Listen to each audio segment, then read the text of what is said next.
اور اس کے ساتھ ساتھ وقت کے ظالموں کا تذکرہ کرے تو یہ اسلام کے خلاف نہیں ہے، عین فطرت قرآن ہے۔ صلوات پڑھتے عظمت آل محمد۔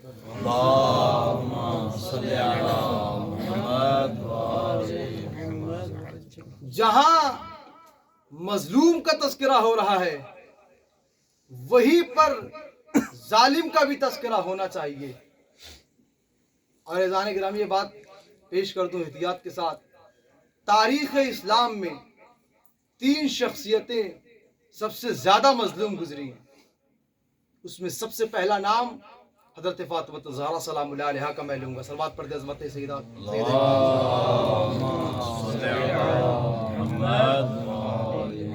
دوسرا نام مولا متقیان حضرت علی ابن ابی طالب علیہ السلام کا ہے، اور تیسرا نام حضرت سرکار سید الشہداء امام حسین علیہ السلام کا ہے۔ ہمارے اوپر ہماری ذمہ داریوں میں سے یہ ہے کہ جب ہم وقت کے علی کا تذکرہ کرتے ہیں تو ہم مولا پر ہونے والے مظالم کے ساتھ ساتھ ان ظالموں کا بھی تذکرہ کرتے ہیں۔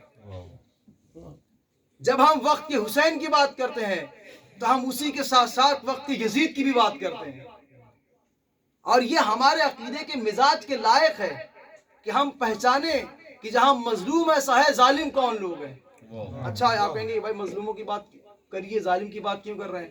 عزیزان گرامی قرآن مجید نے بتا دیا ایک ایک ظالموں کا تذکرہ کر کے کہ دیکھو اگر تم اپنے مظلوم کی حمایت کر رہے ہو تو کم از کم تم فرعونیت تو پہچان لو۔ ہم نے فرعون نہیں دیکھا لیکن ہم مزاج فرعونیت کو پہچانتے ہیں قرآن کی وجہ سے۔ صلوات پڑھتے مل کے محمد آل محمد۔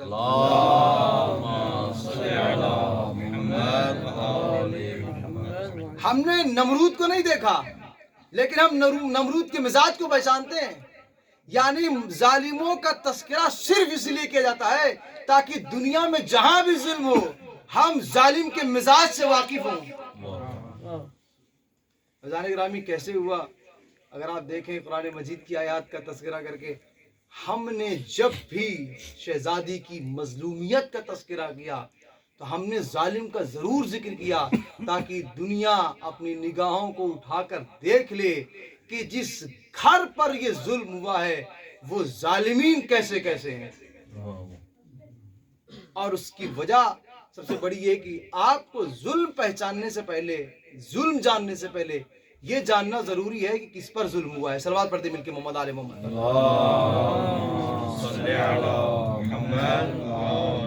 قرآن مجید کی جس آیت کی تلاوت میں نے کیا ہے، قرآن نے صاف لفظوں میں ارشاد فرما دیا کہ دیکھو انبیاء کے گھروں میں بغیر اجازت کے داخل نہیں ہونا۔ اس سے ملتی جلتی قرآن مجید کی ایک اور آیت ہے جس میں اللہ تعالیٰ نے ارشاد فرمایا فی بیوت اذن اللہ ان ترفع۔ سورہ مبارکہ نور کی آیت جہاں اللہ نے نبیوں کے گھر کا تذکرہ کرتے کرتے کہا کہ ان گھروں میں سے کچھ گھر ایسے ہیں جن کے لیے اللہ نے حکم دیا ہے کہ اسے بلند رکھا جائے۔ اس سے پہلے ایک اور آیت پڑھوں کہ آداب خانہ کیا ہوتے ہیں۔ قرآن نے ذکر کیا کہ گھر کے آداب کیا ہوتے ہیں۔ صلوات پڑھتے مل کے محمد آل محمد۔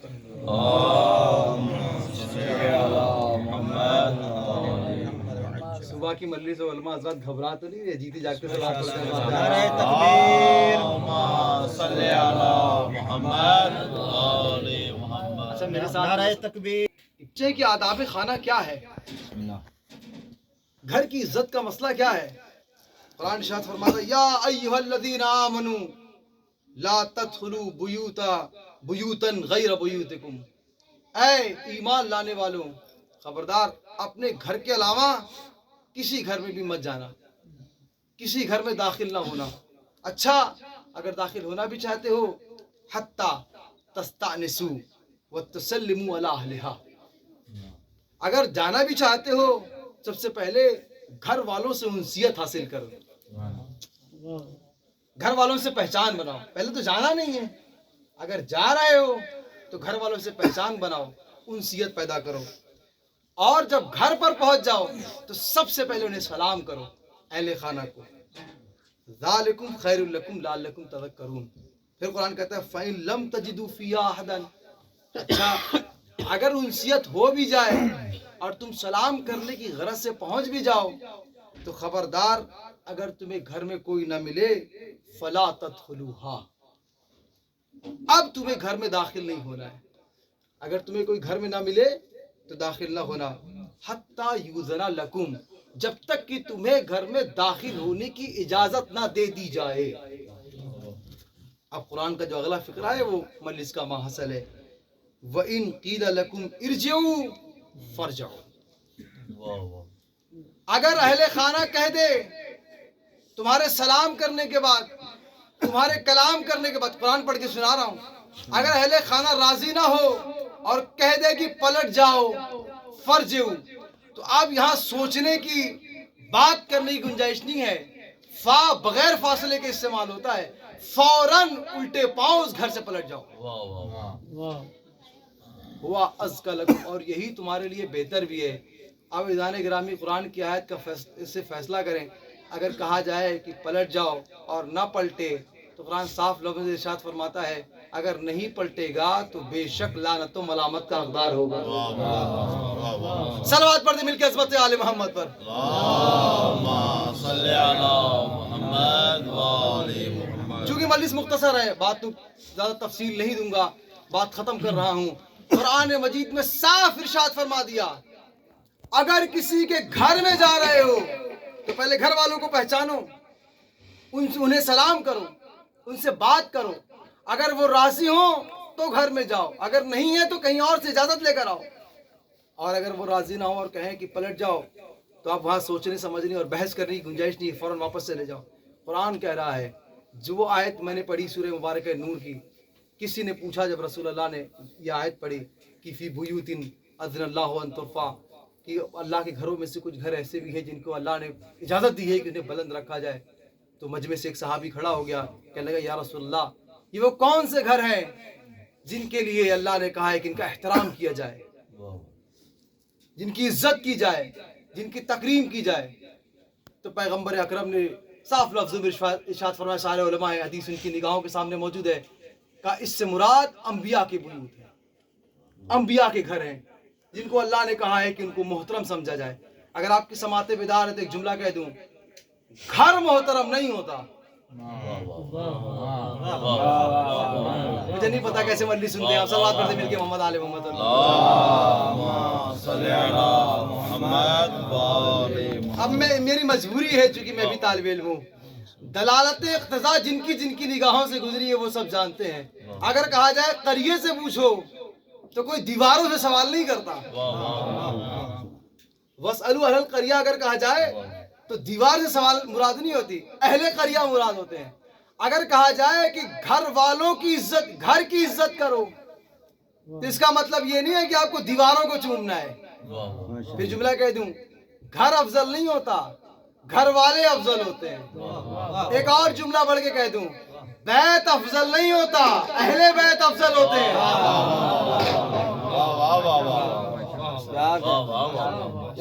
یا رسول اللہ اس گھر سے مراد کون سے گھر ہے جن کے ہمیں عزت کرنی ہے، ہمیں احترام کرنا ہے. ممبر کا تقدس نام نہیں لے رہا ہوں. رسول اللہ نے کہا انبیاء کے گھر ہے.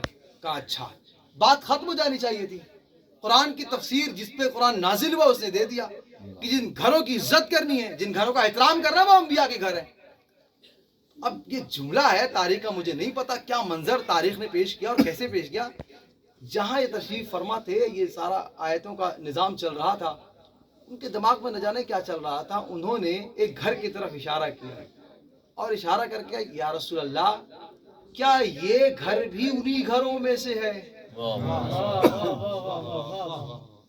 بات تو وہی ختم ہو گئی تھی جب رسول اللہ نے تفسیر کر دی کہ اس گھر سے مراد، اس آیت میں گھر سے مراد انبیاء کے بیوت ہیں. ان کے ذہن میں یہ شک آنا، یہ خیال آنا کہ کیا یہ گھر بھی انہی گھروں میں سے ہے. معلوم ہوا صحابہ کے درمیان بھی ذہنوں میں یہ چلتا تھا کہ بیت علی و فاطمہ عام گھر نہیں ہے، اس پہ شبہ بھی ہے تو بیت انبیاء کا شبہ ہے. یہ گھر بھی انہی میں سے ہے.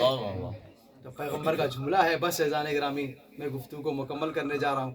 پیغمبر نے کہا ہاں یہ گھر بھی انہی انبیاء کے گھروں میں سے. صلوات پڑھ دیں مل کے محمد آل محمد. اللهم صل على محمد وآل محمد. یہ گھر بھی انہی انبیاء کے گھروں میں سے ہے. بات ختم ہو جانی چاہیے تھی جہاں سلسلے کے ساتھ نبیوں کے گھر کی عزت اور احترام اور تکریم کی بات اللہ کر رہا تھا. وائس گھر کی تکریم اور احترام کی بات کر کے گفتگو کو مکمل کرتا. لیکن اب پیغمبر نے سائل کی فکر کو دیکھا, سوال کرنے والے کی ذہنیت کو دیکھا, جملہ کہا کہ تمام انبیاء کے گھر کی عزت تو کرنا ہی ہے, بلکہ اس گھر کی عزت زیادہ کرنی ہے.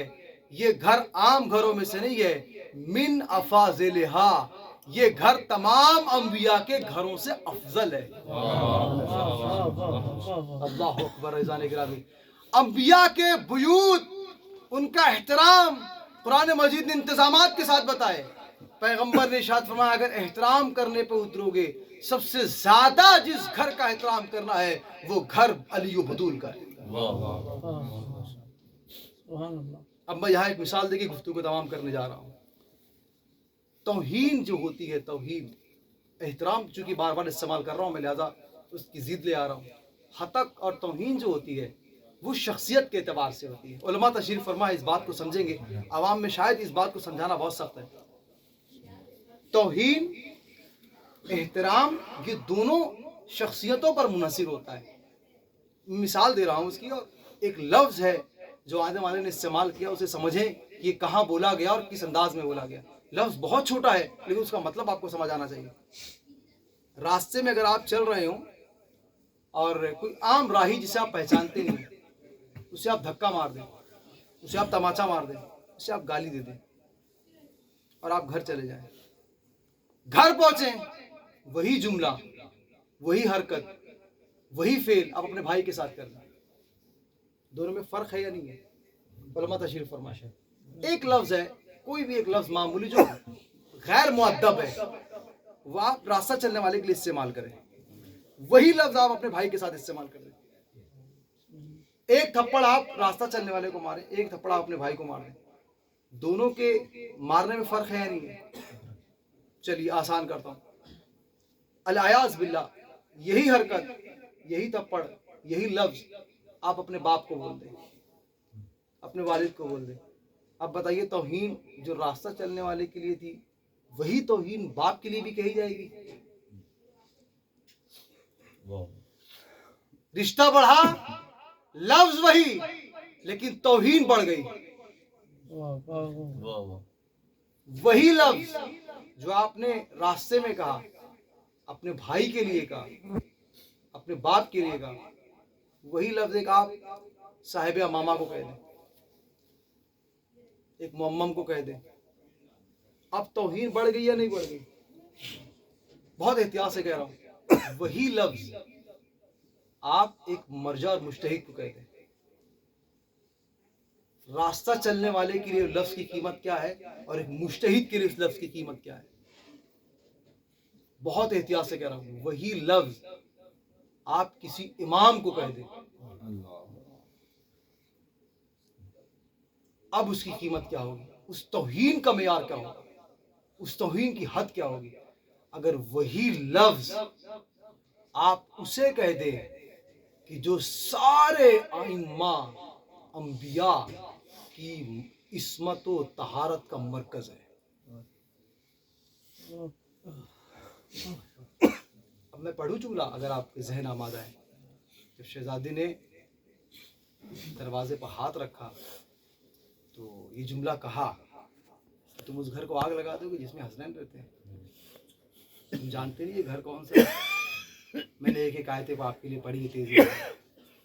تم نہیں پہچانتے یہ گھر کون سا ہے, تم نہیں جانتے یہ گھر میں کون لوگ رہتے ہیں. خدا کی قسم مدینے میں رہنے والے جانتے تھے یہ گھر کوئی معمولی گھر نہیں ہے.